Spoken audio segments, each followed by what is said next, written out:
G'day, Dr. Tay again. Back talking about medicinal cannabis, one of my favourite topics.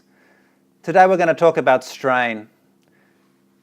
You may have noticed on my slides there's lots of beautiful pictures of the flower of the cannabis plant, and every different strain has a different type of flower, and every different type of flower has a different content of cannabinoids.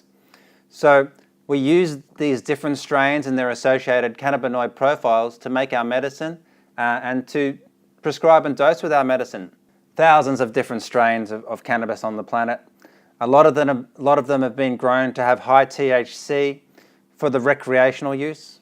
And more recently, since prohibition is starting to be abolished, we're getting an increase in the CBD levels in our cannabis again, which is great for medicinal cannabis. We do need both those major phytocannabinoids to make a balanced and good medicine.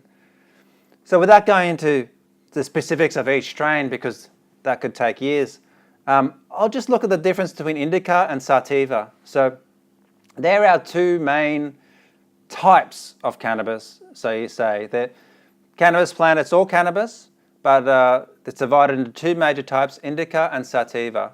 So sativa it's better for a daytime medicine. It gives you a more uplifting, energetic sort of feeling.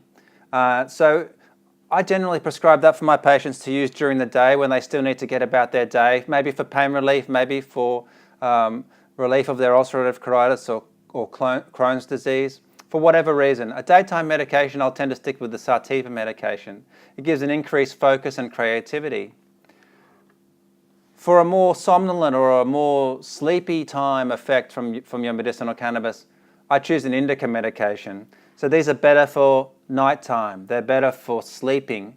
They generate a sense of calmness, and they also help with relaxing the muscles. So it's very useful in neurological diseases such as MS, where muscle spasticity and tension is a problem. So choosing between these two basic types, not strains, but types of cannabis is very important. So we can see here on this slide, it's the difference between indica and sativa. Sativa in the red it's more of a head high, it's more of an alertness, it's more uplifting and euphoric, and gives you increased energy. It's best for daytime use.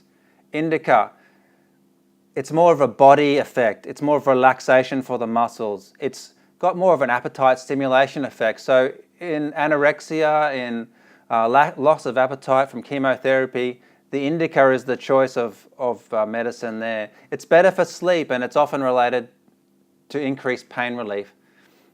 Now, these may have the same amounts of cannabidiol and THC in them, but I think the difference generally between sativa and indica is to do with the terpene content.